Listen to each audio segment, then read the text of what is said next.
Hello and welcome to the Heat Check podcast, the Miami Herald's Miami Heat podcast. I'm David Wilson. I'm joined, as always, on the other line by Anthony Chang, our Heat beat writer here at the Herald. Anthony, what's going on? Well, I'm good. Other than this black eye, which we need to get into. But I'm doing well. How are you, David? Someone put a code red out on Anthony. Yeah, I mean, I was in Boston enjoying my days off, and someone issued the code red, and yeah, this happened. But the Heat escaped with a win, so it was a successful trip for somebody from Miami.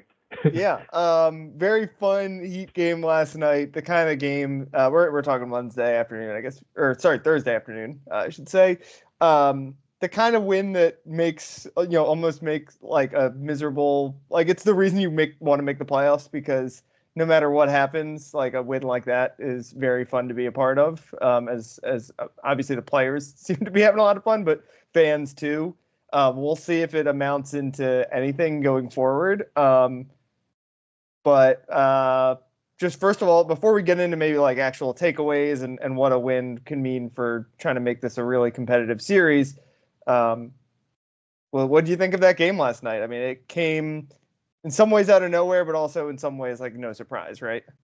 Yeah, I mean, it's kind of just what the Heat do. Yeah. But honestly, I didn't expect it. I mean, Boston has been so overwhelming this season, right? Yeah. I know Miami plays them well. Boston's been so overwhelming. The Heat are without Jimmy Butler, Terry Rozier, Duncan Robinson is not himself because of the back. Just undermanned, kind of overmatched. Needed like a perfect performance almost on both ends to get a win in Boston, which I think Boston lost 4 games at home all regular season. Like they've just been dominant all around, especially at home. And the Heat come out and win by 10 points and just control the game in the second half. It was just very impressive. It's another reminder, I think, that Eric Spoelstra is the best coach in the NBA.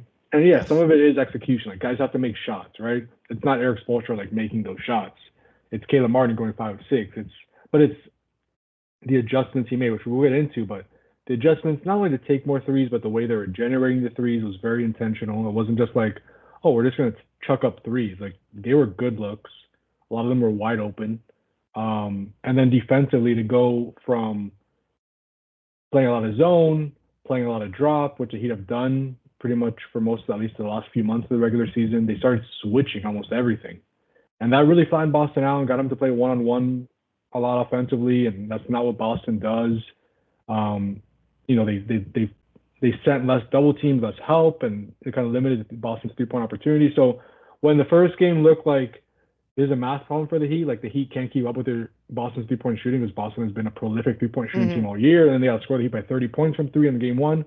The Heat then outscored the Celtics by 33 points on threes in game two. And again, it wasn't just yes, you could say it's a fluke that they made that many, but there was clearly a plan there to get more clean ones up, and also limit Boston's opportunities. So just impressive all around, the coaching staff, the players, the plan, the execution, just a really just reminder of, why the Heat is a team that not many opponents, teams want to play in the playoffs. Yeah. That's spot on. That last point especially is spot on. It's like, the Boston, deja vu, Twin Peaks, it's happening again. Like it is the nightmare scenario, like in a lot of ways. I think, I don't think Boston fans are panicking yet, but did he win one more? But if he win one more, all of a sudden, if they split back here in Miami, then all of a sudden, like, I don't think any Boston fan thought this series was going to go 6 games. I think 5 was probably like, we'll see if this is just the one, because sweeps are so rare, especially like Miami, even without Jimmy Butler. Like, and actually, the one reason maybe that was going to be a challenge is we talked about the Heat haven't been that good at home this year, which maybe complicates an upset. But the Heat are the Heat. Like the way the league works with the 3-point shooting, like it's very hard to sweep a team with the kind of pedigree that Miami has. So we'll see if this is just the one. But again, like if this turns into if the Heat, like you said, splits this back in Miami, and all of a sudden you get to 6, like even if it doesn't mean that Miami's gonna win this series, it kind of shows those from the Boston perspective, like those same cracks are in some way, they're obviously much more talented than they've been in the last couple of years, but like as the longer these series go, the more like I think some of the same cracks start to show with Boston. Yeah, I think also we'll never know for sure, but if this goes 6 or even just last night, like Boston Heat fans will like in their mind say, well, if Jimmy Butler was healthy. Oh yeah. Terry Rozier was healthy. I know, yeah. I mean he would probably win this series again, It's not just Jimmy Butler, it's Terry Rozier being out. Like this team kind of like they got the Caleb Martin throwback game, and that totally changes the equation for the Heat. But yeah, I mean, there will be that component of Heat fans that will be saying "what if" forever. And again, we're starting to talk again like this is fait accompli that this team's going to lose eventually. I mean, maybe they won't, but I don't want to get into trouble again after what Barry and I did when it was 1-1 in the first round of the playoffs last year. Stick to the present moment. 1-1. Yeah. Heat, Boston works all regular season, puts together one of the best regular seasons in NBA history. Yeah, like you said, 4 losses at home all regular season. And the Heat, steals home court advantage in the second game of the series, and after just kind of up and down all year, inconsistent, frustrating play, and the Heat have home court over the Celtics in the first round of the playoffs. So there you go. So do we want to? I guess just like let's run through a couple more like of the highlights of last night. Caleb Martin, I think was, Tyler Hero was the best guy, probably like the most important guy for them. It felt like just in terms of like whenever they needed a bucket, he was creating. Bam and Tyler, I would say. Bam and Tyler. Well, yeah, Bam, obviously. But Caleb Martin, what is it with him in Boston? Was the code red? Did the code red change the playoffs for him? Man, Caleb Martin is. I think I saw a stat that he's like shooting like 46, 47% on threes in the playoffs against the Celtics in his career, and then against everybody else, it's like 35%. It's like gotten to a point whenever the ball leaves his hand against the Celtics, like you think it's gonna go in. It's just unbelievable. It was like I would say that was the best moment of Caleb Martin's career, but then last year he did this like 5 times against the Celtics. 5 of 6 on threes. His defense, he was aggressive getting to the rim as well when he had the opportunity. It was very reminiscent of last year in the Eastern Conference Finals, which I'm sure Boston fans did not like seeing. He was getting booed pretty much every time he had the ball. Anytime they announced his name when he entered the game, he was getting booed after the hard foul on Jason Tatum. Boston does not like Caleb Martin for many reasons, I think, because he killed him last year, and now the hard foul, and he's playing well again. Caleb Martin's a very nice guy. Boston should very, very nice guy. But yeah, it's just funny how he just turns into like, he's a good player. He's been one of the Heat's most important players the last few years now, but he turns his game up to another level when he sees the Celtics. I don't know what it is, but I don't know if it's coincidence. I don't know if it's a game plan because they leave him open on threes from 3-point range or what. But he really, really has played well against that team over the last 2 years in the postseason. And they're gonna need it if they're gonna make this a deep series, especially with Jimmy and Terry out. They need Caleb to be aggressive and to take those shots and make them. Yeah, the other thing I think with the Caleb story that I think has gotten maybe overlooked a little bit when I think people like coming out of the playoffs last year, the idea, there was that thought that is Caleb Martin, like, is he ready to take a leap and become not an all-star, but like, a really high-level starter?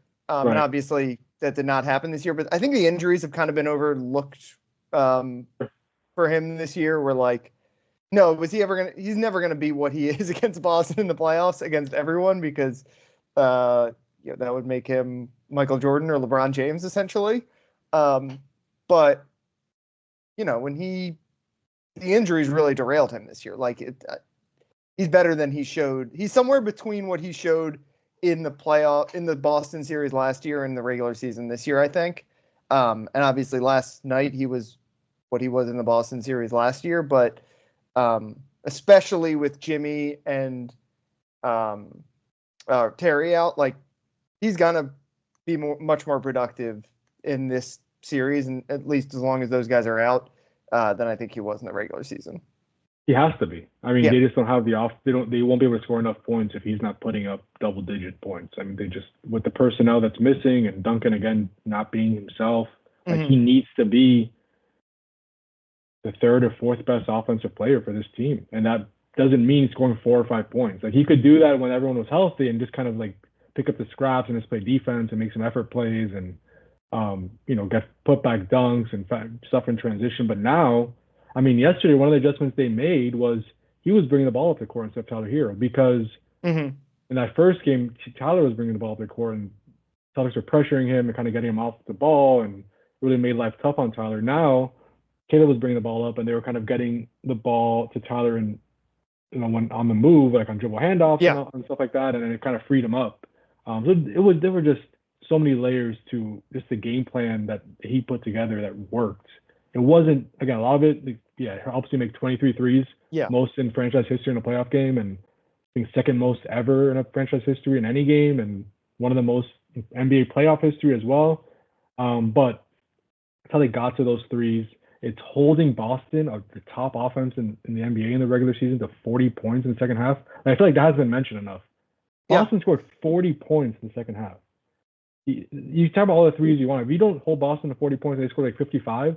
The Heat lose. Yeah, that game was close down the stretch. Yeah. The Heat just kind of kept. They not only made just enough. Like, it felt like every time Boston had a little push, they made a shot. But Boston also did not make just like a sustained push. Right? It was like a three here and there that the Heat would typically answer, but it was never like Boston scored on 5 straight possessions. Like they did all throughout the regular season, essentially. Yeah, and credit to the defense for guys because the Heat were switching. You would say, well, it's kind of concerning because you're playing Tyler Hero, you're playing Nikola Jovic, you're playing Jaime, and there's Jaylen Brown, Jason Tatum, Kristaps Porzingis, Derek White, and Drew Holiday out there. Like, how are they going to hold up? Jovic held up against pretty much everybody. Jaquez held up many times against Tatum when he got that switch. Tyler, I think Jaquez is going to be a good defender. I don't know if that's Yeah, no, he is. I think he is too, and he's shown sturdy. flashes. He's so sturdy. Yeah, he's shown flashes of it. They'll put him against really good players. His discipline has kind of been shaky at times. Like, he'll go for the pump fake, or sometimes he's not in the right spot, and Spo gets, Spo hates that. And it doesn't matter who it is. You can be a veteran, you can be a rookie. If you're not right on the right spot on defense, he will let you hear it and call a timeout immediately. Tyler Hero, they went after him a lot, and he kind of held his own. And yeah, sure, there were some times like Jason Tatum just got right by him, like. Yeah, like that's gonna happen. Yeah. And look, Boston outscored the Heat by 20 points in the paint. So they were getting to the rim. Only other than Bam, I think only 2 Heat field goals were inside the 3-point line or something crazy. The Heat won by even though they only made 5 shots at the rim. I think the Celtics were 17 of 19 at the rim, and he were 5 of, I don't know, 8 or something like that. I don't have the exact number, but I know they only made 5 shots at the rim. Not a single. I'm looking at it now. Not a single Heat bench player made a 2-pointer. It was just a weird game, and it was all year you and I have been talking about how the math doesn't work for the Heat. They're kind of teams are making 3s and they're making 2s. Yeah. And game 2 was the reverse, just the opposite of that, where the Heat are making all these 3s and the Celtics are making 2s, and they can't keep up because the math is in the Heat's favor. It was just a weird game because it's not like you're just doing this to any team. This is one of the best 3-point shooting teams in NBA history. I think I was looking it up. There's been 4 teams ever that have shot better than 38% on more than 42 3-point attempts per game in the regular season, and Boston's one of them. Nobody, I'm trying to look here, I put this in the story today. But the Boston had not been outscored by 30 or more points from 3-point range since December 10, 2021. That was the last time. So almost 3 years ago. And again, he did this without 2 of their best offensive playmakers. Yeah. Rozier and Jimmy. I don't know how anybody could say they expected that. I know Shaq and TNT pregame was Heat are going to win by 10, and they won by 10, and he's getting all this credit. But how could you expect that to happen? It almost seems inconceivable. But again, it's just this team is just always prepared, and they hit a lot of those shots in game 2. Yeah, let's do the offense first, and then we'll wrap up with the defense. Obviously, the 3-point numbers are getting a lot of attention, but the big one that has also been going around, 23 wide open threes. Yeah. The Heat actually they on all their other threes, tight defense, they were 1 for 5. Even on open threes, they were 6 for 14, which is good, but not amazing. Like it's, kind of average probably, right? Not even open threes. Yeah. Yeah. But wide open, they get 23 of them. I'm not saying you expect to shoot whatever percentage that was on even wide open ones, but like this was not a game where it was just the Heat came down the floor and pulled a three on every possession. No. They were running offense to get wide open looks. How much of that is sustainable for this team moving forward? It depends on what adjustments Boston makes. And I wrote about this today. I don't know if they're going to make adjustments. Like, I think there'll be fewer wide open threes. I think they'll close out harder to guys. Like, there were some where, like, they didn't even close out. They would just watch them take the shot, which was weird. I think they'll close out the guys. But the Celtics defensive game plan is... What a bold game plan. Let's try to close out on some shooters tonight. Yeah, that's what honestly was going to be. But Boston's leaving some guys open. It was the same thing in game one. The Heat just didn't take the shots. They were hesitant. But they knew Boston was doing it again. Every time Bam gets the roll, like on that Bam, Tyler pick and roll, whether Bam's getting on the roll or Tyler's, coming off the screen and driving, they're sending like a third, sometimes fourth defender there. And the corner is open. Yeah. A lot. I mean, Tyler had 14 assists. 10 of them resulted in the Heat threes.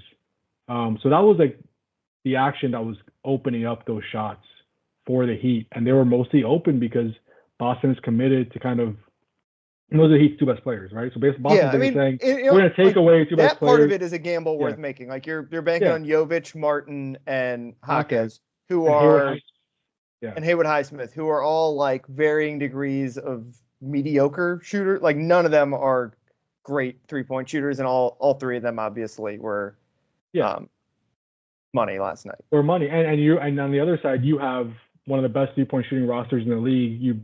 Basically every lineup you play has 5 3-point shooters out there. So you're like, okay, you want to get into a shootout? Like we're fine. We could do it. So I don't I think Boston's going to close out harder on some threes. Like they'll take away some of the wide open ones. Yeah. Like you don't want to give Tyler Hero 11 3. No. Like I don't know how many of his were wide open, but like he got a fair amount of wide open threes, and he's pretty much your only like shooter on the court in that lineup. Yeah. But I also think that the threes will still relatively be there. Like I think Boston's still going to make it a point to take away that Bam Tyler pick and roll and make others beat them. And think that it's not going to happen again. Jovic take 4 threes. They're going to let Jaquez take 5 threes. Like, if that's what the Heat get, that's probably what they're like. Those are going to be there for the most part. We'll see if they try to guard Caleb Martin. Like at some point, I wonder if they got to start treating him like a sniper, like just Steph Curry, based on basically. the history. Like, yeah, exactly. It's like doubling him, and I do think Boston will be happy to say Nikola Jovic and Jaime Jaquez, who, these are obvious. This is obviously like the biggest. These are the biggest games Jovic has ever played, and Jaquez played in Final Four, like in college. He played in big games, but like they're gonna tell these essentially rookies. I know Jovic, do it again, but effectively a rookie, like keep doing it. Yeah, do it again. This is Joe Mazzulla's quote from last night when he asked about like making adjustments to his 3-point shooting. The Hero out of bio pick and roll is dangerous in itself. You start going to switching, or you start inching out to those 3-point shooters and not having shifts, and then you're making that a 2-on-2 game with their 2 best players. So the first adjustment is to try to become more efficient on the offensive end. Basically saying, we're not going to change much. We just got to score more offense. We can't score 40 points in the second half. If we would have scored 55 points, which is like average for a half for the Celtics, they win that game. Yeah. Right. So I think, again, they're going to take away some of those shots. But I think the Heat are going to continue to still have to take a lot of threes because that's the shot that's going to be available. And Boston's basically going to dare them to do it again and bank on their offense being better in game 3.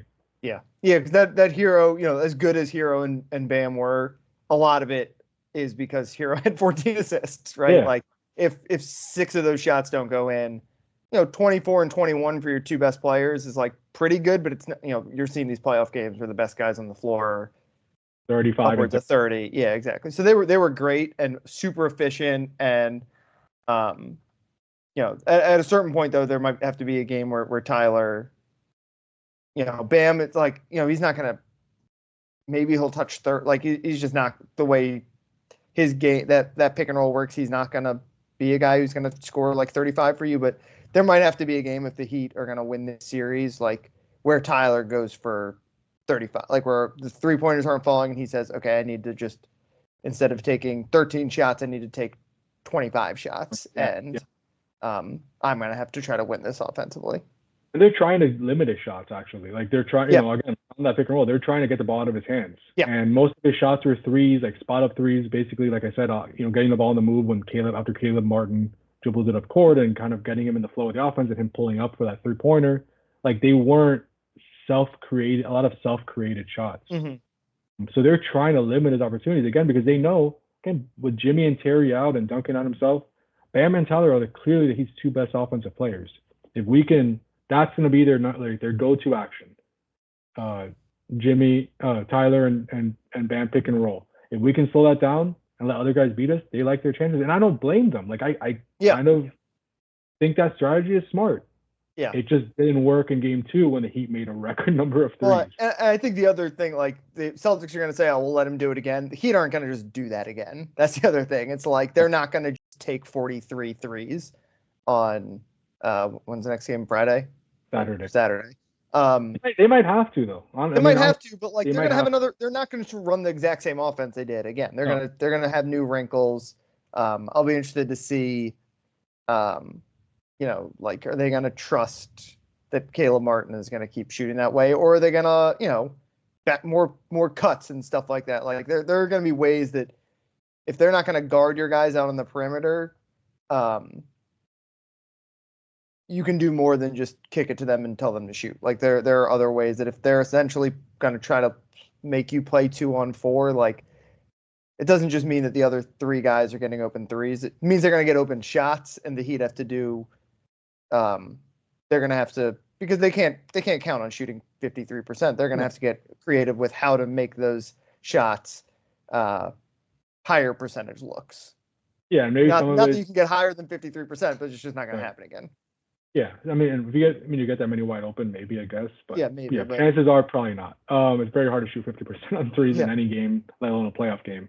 But maybe something, you know, just attacking. If Celtics do close out harder next game, attacking closeouts. Caleb Martin attacking closeouts, exactly. attacking up like defense, taking advantage of maybe a little, you know, like you said, the Celtics kind of trying to play the 3-point line a little bit better. Yeah. I just or attacking think, a closeout and trying to get it back to Tyler, like, because that, like you right. said, that was how he made a lot of his threes, was catch and shoot kind of stuff. Catch and shoot, yeah. So yeah, but I just don't think. I mean, I could be wrong. Maybe Boston all of a sudden plays that pick and roll 2-on-2 and doesn't send help toward that. But I think that Boston's going to continue. Yeah. To try to take that action away and make other players beat them.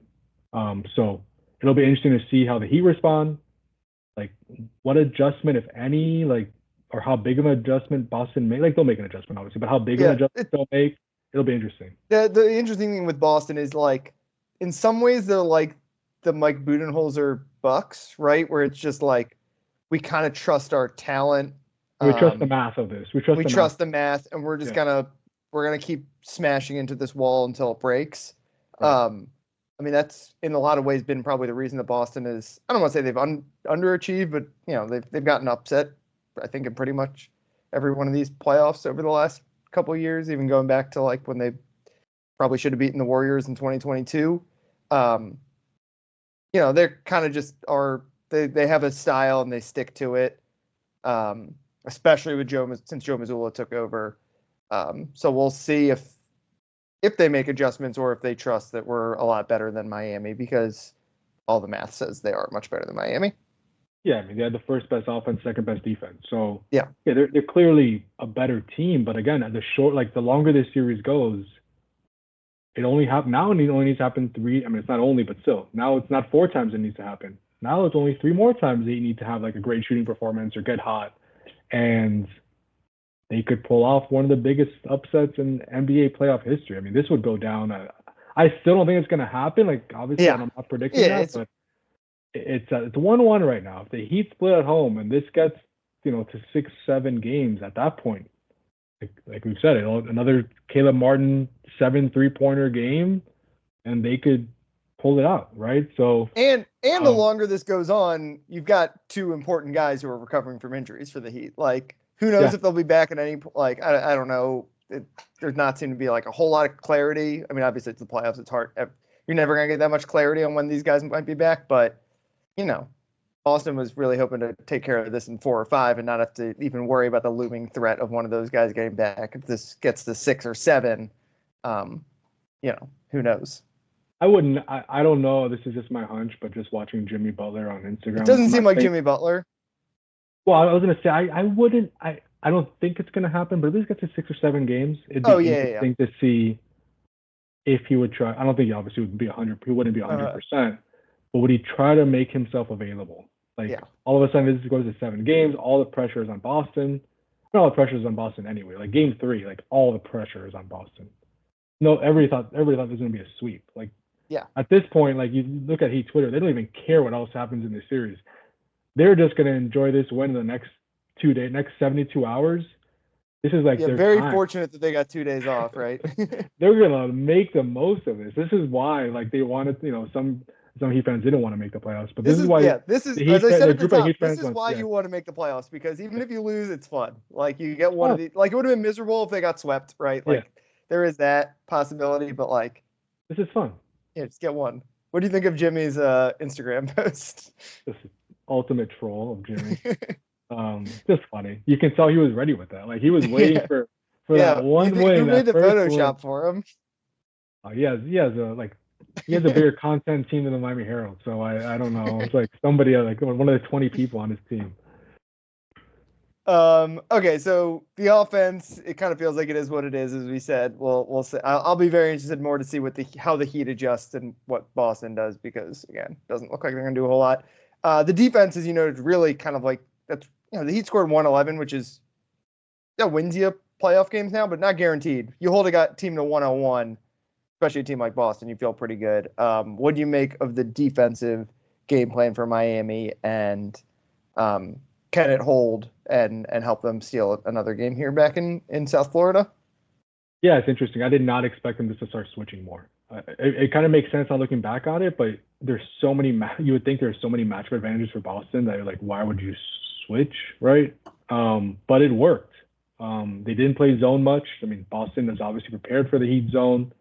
In game 1, I think he played a few possessions of zone in game 2, and Boston immediately made like 2 or 3 threes, and he was like, nah, we're gonna go away from that now. That's one of the big reasons Kevin Love, I don't think he played in the second half. He played 6 minutes in the first half. 6 minutes. Yeah. Yeah, and then Jovic played the backup center minutes in the second half because the Heat were having success switching. And basically, you're telling Boston, like, all right, you want a matchup hunt? Go ahead. We're going to take you out of your usual offense.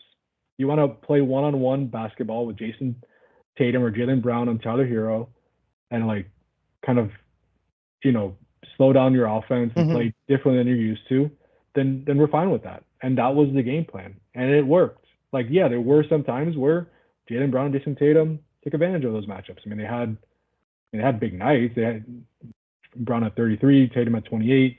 But it was taking Boston out of their usual free-flowing, kind of beautiful offense that they've had all season. And then another big thing is the Heat are even switching on to Porzingis. Like, Tyler Hero, okay, they're going to set a screen with Tyler Hero's man. We're going to switch Tyler Hero on to Porzingis, shoot over him from the 3-point line. And Porzingis was 1 of 9. Yeah. So he's going to make more shots. He's not going to go 1 of 9 again. But they were like fine giving those away to kind of, again, try to get Boston to just focus more on matchup hunting than what they usually do. They were also making Porzingis' catches really tough. Like, they did a really good job of defending the entry pass. There were like probably 3 or 4 Boston turnovers just on those passes, like just kind of being aggressive and trying to deny that pass and deflecting it, or getting Porzingis kind of further away from the basket than he's used to on those catches. Like, they were really good about just the effort against Porzingis, and it worked. So I expect Boston to kind of try. Obviously, they're going to make an adjustment. They're going to see he switch a lot. There's different ways they could beat that, but again, you're overmatched, right? Like, you're at a talent deficit. The best you could do at this point is try to get Boston play a different way. Yeah, has been working for them all regular season, and by switching, that's what it got them to do in game 2. Yeah. Now, I would assume Boston's obviously going to prepare for that and adjust to that. The Heat, I'm sure, is going to prepare for their adjustments, and kind of we'll see kind of how that plays out in game 3 and moving forward.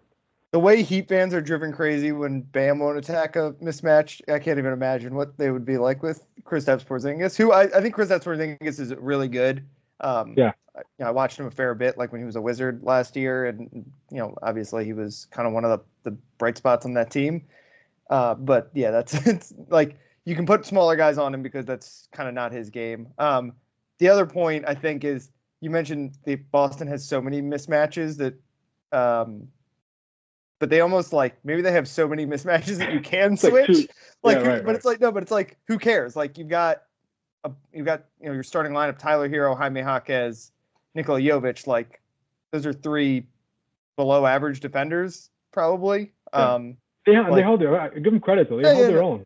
They held their own for the most part. Like if you're like you're gonna have a mismatch because of how good Boston's lineup is, and because of how many you're missing Jimmy Butler and Haywood Highsmith played basically starter minutes. He's a really good defender, so it's a little misleading, but I don't think Jovic played in the fourth quarter. It's probably Haywood played most of the fourth quarter. Yeah, so they have a lot of mismatches, even when you don't switch. Like they're going to have a mismatch somewhere, even when you don't switch. So the switching, that's like it obviously worked, and I think sometimes you can have so many disadvantages that like it doesn't even matter if you don't. Doesn't matter. Right. Yeah. Another thing to mention is, and I don't. It made a difference, but like since he were switching so much, I don't know how much of a difference it made. But Bam started the game on Jason Tatum, and then they put Jovic on Porzingis, which was different than game one. Mm-hmm. And Bam is he's the best defensive player in the NBA. Like I don't even think it's close, to be honest with you. Like what center can you just put on? It's him and Victor Wembanyama. That's it. Yeah, and Wemby does it so differently, and Wemby's great, obviously. And Gobert is, I think he gets kind of written off because people, he has a reputation in the playoffs and all that, but he makes such a big impact on defense. But Bam is so unique where the play-in game, you're putting him on DeMar DeRozan. Against Boston, you put him on Jason Tatum, and he holds, obviously he more than holds his own. Yeah. So just impressive stuff again from Bam on that end. Yeah, and the other point where you said trying to get them out of their offense. What makes Boston great? Jason Tatum is obviously really good, one of the 10 best players in the league. But like Boston was one of the best regular seasons of all time, and Jason Tatum didn't sniff the MVP. Like that's because this team is great, not because they have a top 10 player. And I don't know what Jaylen Brown. It's not just because their two main guys are incredible.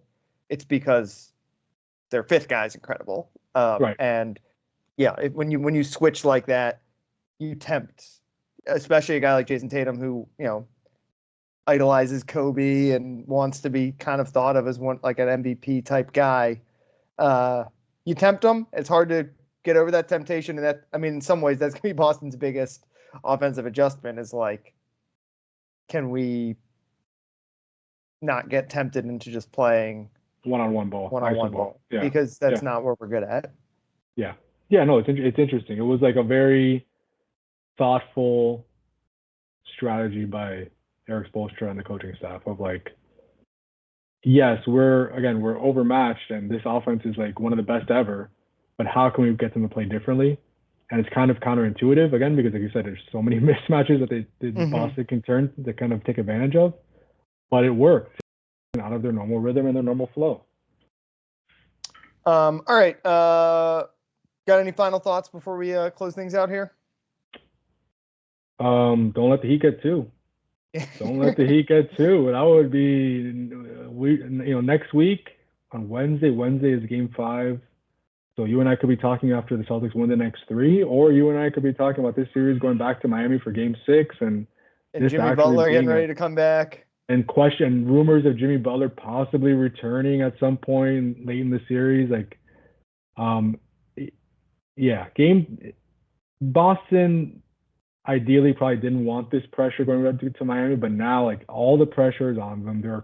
I think most people expect them to still win the series, but Game 3, like there's gonna be some like Boston fans are gonna be holding their breath. Like, okay, is this happening again, or are we gonna kind of turn it around now? And that was a fluke, and we'll win the next 3. Yeah, we're about to find out a lot about this Boston team the rest of the series. Yeah, a win for Miami, especially in Game 3, would I think be very telling about where things might be going. If Boston can win Game 3 and all of a sudden they have home court advantage, no matter what happens in Game 4, I think they'll be feeling all right again. But yeah, it can this could definitely spiral quickly, and the way Miami played, like they played. We can talk about how good the 3-point shooting was and how fluky that might be. We can talk about the kooky defensive scheme they threw at them, but the reason it all works is because like this team is not scared of Boston. No, that's for sure. They're not. And the not depth. Depth might not be the right word. They're only going to play 8 guys probably. So I don't know if depth is the right word, but it is still depth because 2 of your best guys are out, and you've got a guy like Nikola Jovic, like who's like ready for this. Jaime Hawkins who's ready for this. The lack of fear and the way that they prepare their 9th, 10th guys, I think is the reason that it was. If you came into the series, you're like, why can Miami make this a series? Those would be 2 of the reasons you would have thrown out there, and that's the biggest thing I think we saw on Tuesday night above all else. Yeah, the Heat, as frustrating as the regular seasons are, the Heat use this with the regular season as kind of like just they turn Jovic into a real player, and I mean it's like basically like a 82 game not experiment, but you're just trying different things, see what works. Does man work? Does zone work? You want to have as many different weapons in your toolkit that you could throw at a team in the playoffs because matchups call for different things, and you saw it. I mean, all of a sudden from one game to the next, again, the Heat are switching more, like they're shooting more threes. Like this team can win games in different ways, even with their best players out, which is insane. And again, it's just a credit to the team and the coaching staff. Yeah. All right. Thanks as always for listening. You can follow Anthony on Twitter at Anthony_Chang. I can follow me on Twitter at DBWilson2. Like you said, Anthony, we'll be talking next week with the Heat up, or the Heat win. They could win. We didn't even say they could have won the series. That's true. We didn't like bring up that possibility. It's possible. We could be discussing a second round matchup against the Bucks or the Pacers. I guess that's possible. We'll see. Either way, I'm glad the Heat got one because it makes it fun above all else. Yeah, at least it makes things interesting as opposed to like 2 20-point losses like a series, which you and I would be talking about. Like, all right, so how do we talk about this series at that point? But now at least there's some storylines. Yeah. All right. Thanks again for listening. We'll talk to you guys next week.